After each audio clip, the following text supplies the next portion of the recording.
പ്രധാനമന്ത്രി ഇനിയും വരട്ടെ. അതുകൊണ്ട് പ്രധാനമന്ത്രി ഇനിയും വരട്ടെ. അതുകൊണ്ട് കേരളത്തിലെ വോട്ടിംഗ് പാറ്റേണിലൊന്നും വ്യത്യാസം വരാൻ പോകുന്നില്ലല്ലോ. കേരളത്തിൽ BJP അപ്രസക്തമാണ്. കാരണം കേരളത്തിൻ്റെ ജനമനസ്സെന്ന് വെച്ചാൽ സെക്കുലറാണ്, മതേതര മനസ്സുള്ളതാണ് കേരളത്തിൻ്റെ മനസ്സ്. ഇവിടെയുള്ള ഒരു പ്രധാനപ്പെട്ട പ്രശ്നം BJP നടത്തുന്നത് വിദ്വേഷത്തിൻ്റെ ക്യാമ്പയിനാണ്. ആളുകളിൽ ഭിന്നിപ്പുണ്ടാക്കാൻ വേണ്ടിയിട്ടാണ് അവർ ശ്രമിക്കുന്നത്. മതപരമായ ഭിന്നിപ്പുണ്ടാക്കാൻ, പിന്നെ മതത്തെ രാഷ്ട്രീയമായി കൂട്ടിക്കലർത്താൻ, ആരാധനാലയങ്ങളെ രാഷ്ട്രീയമായി കൂട്ടിക്കലർത്താൻ നടത്തുന്ന ശ്രമങ്ങളാണ്. നമുക്കുള്ളൊരു അഭിമാനം എന്താണ്? കേരളത്തിലെ ജനത പ്രബുദ്ധമായൊരു ജനതയാണ്. അവരത്തരം മതത്തെയും രാഷ്ട്രീയത്തെയും കൂട്ടിക്കലർത്തുന്ന വിദ്വേഷത്തിൻ്റെ ക്യാമ്പയിനൊന്നും സ്വീകരിക്കില്ല. അവരത് വെറുപ്പോടുകൂടി തള്ളിക്കളയും. പിന്നെ അവർക്ക് അവരുടെ പ്രചരണം നടത്താനുള്ള ജനാധിപത്യത്തിലുള്ള സ്വാതന്ത്ര്യത്തെ നമ്മളെന്തിനാണ് തള്ളിപ്പറയണത്? പ്രധാനമന്ത്രി 5 പ്രാവശ്യം വന്നാൽ നമ്മളെന്താ പേടിച്ചാൽ കയറിയിരിക്കേണ്ട ആവശ്യമൊന്നുമില്ലല്ലോ. അവർ ക്യാമ്പയിൻ നടത്തുമ്പോൾ നമ്മൾ അതിനുള്ള കൗണ്ടർ ക്യാമ്പയിൻ നടത്തും. ഇപ്പോൾ രാഹുൽ ഗാന്ധിയുടെ ക്യാമ്പയിൻ മണിപ്പൂരിൽ നിന്ന് ആരംഭിച്ചിരിക്കുന്നതാണ്. നോർത്ത് ഈസ്റ്റേൺ സംസ്ഥാനങ്ങളിൽ പോലും എന്തൊരു ജനാവലിയാണ്. അപ്പോൾ അത് പ്രതീക്ഷയോടുകൂടിയാണ് ആളുകൾ കാണുന്നത്. അത് മതേതരത്വം സംരക്ഷിക്കാൻ ഫാസിസ്റ്റ് വിരുദ്ധ പോരാട്ടവും വർഗീയ വിരുദ്ധ പോരാട്ടവും ജനങ്ങളെ ഒന്നിപ്പിക്കാൻ വേണ്ടിയിട്ടാണ്. ഭാരത് ജോഡോ എന്നാണ് പറയുന്നത്, ജനങ്ങളെ ഒന്നിപ്പിക്കാൻ വേണ്ടിയിട്ടാണ്. അപ്പോൾ ഈ വിദ്വേഷത്തിൻ്റെ ക്യാമ്പയിൻ നടക്കുമ്പോൾ അതിൻ്റെ കൗണ്ടർ ക്യാമ്പയിനാണ്, ഒന്നിപ്പിക്കാൻ വേണ്ടിയിട്ടുള്ള ക്യാമ്പയിൻ.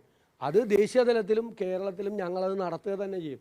ആരെ ഭിന്നിപ്പിക്കാൻ ശ്രമിച്ചാലും അതിനെ ഞങ്ങൾ ചോദ്യം ചെയ്യും, അതിനൊന്നും ഞങ്ങൾ പ്രോത്സാഹിപ്പിക്കില്ല.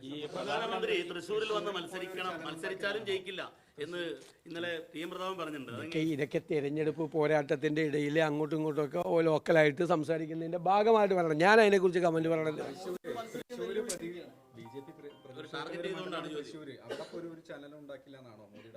ഞാൻ പറഞ്ഞല്ലോ, അവിടെ അങ്ങനെയാണെങ്കിൽ പ്രധാനമന്ത്രി പോയ എല്ലായിടത്തും BJP ജയിക്കണ്ടേ? പ്രധാനമന്ത്രി 540 സീറ്റും പോയാൽ പിന്നെ വേറെ പാർലമെൻറ്റിൽ ആരും ഉണ്ടാവില്ലല്ലോ. എല്ലാ ദിവസവും ടാർഗറ്റ് ഇട്ടിട്ട് എല്ലാ പാർലമെൻറ്റ് മണ്ഡലത്തിലും അല്ല, അതൊക്കെ അവരുടെ ഇഷ്ടമല്ലേ. ഒരു MPയുടെ വിവാഹത്തിൽ പങ്കെടുക്കാൻ വേണ്ടി വന്നു, ഞാനതിലൊന്നും കുറ്റപ്പെടുത്തില്ല. അദ്ദേഹം ക്യാമ്പയിൻ ചെയ്യാൻ വരുന്നതിനെയും കുറ്റപ്പെടുത്തില്ല. പക്ഷെ അതുകൊണ്ട് BJP ജയിക്കാം എന്ന് കരുതണ്ട. BJP കേരളത്തിൽ ജയിക്കില്ല. കേരളത്തിലെ ജനങ്ങളിലുള്ള വിശ്വാസമാണ് ഞാൻ പറഞ്ഞത്. അല്ലാതെ തെരഞ്ഞെടുപ്പിൽ ഒരാൾ ജയിക്കില്ല, ഒരു പാർട്ടി ജയിക്കില്ല എന്നൊന്നും വേറൊരു രാഷ്ട്രീയ നേതാവ് പാർട്ടിക്കാരും പറയാൻ പാടില്ല. ഞാൻ പറഞ്ഞത് ഞാൻ വളരെ ആത്മവിശ്വാസമുള്ള ഒരാളാണ്. കേരളത്തിലെ ജനങ്ങളുടെ മനസ്സാണ് അത്, വർഗീയതയ്ക്കെതിരായി ചിന്തിക്കുന്ന മനസ്സാണ്, മതേതര മനസ്സാണ് കേരളത്തിലെ ജനത. BJP എന്തു വന്ന് ഇവിടെ പറഞ്ഞാലും അവരെന്താണ് ചെയ്യുന്നതെന്ന് കാണുന്നുണ്ട്.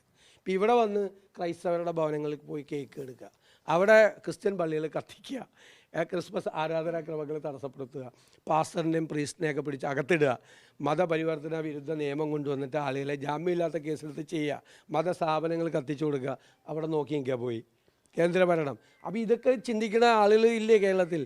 250-ലധികം ക്രൈസ്തവ ദേവാലയങ്ങളാണ് കത്തിച്ചളഞ്ഞത് മണിപ്പൂരിൽ. മതസ്ഥാപനങ്ങൾ തകർത്ത് തെരിപ്പണാക്കി കളഞ്ഞു. ആ ആളുകൾ ആട്ടിൻ തോലിട്ട ചെന്നായിയായിട്ട് ക്രിസ്തീയ ഭവനങ്ങളിൽ പോയി കേക്ക് കൊടുത്താൽ അത് മനസ്സിലാക്കാനുള്ള ബുദ്ധി കേരളത്തിലെ ജനങ്ങൾക്കില്ലേ? വേറെ സ്ഥലമൊന്നുമല്ല, കേരളമല്ലേ. എൻ്റെ ആത്മവിശ്വാസം അതാണ്.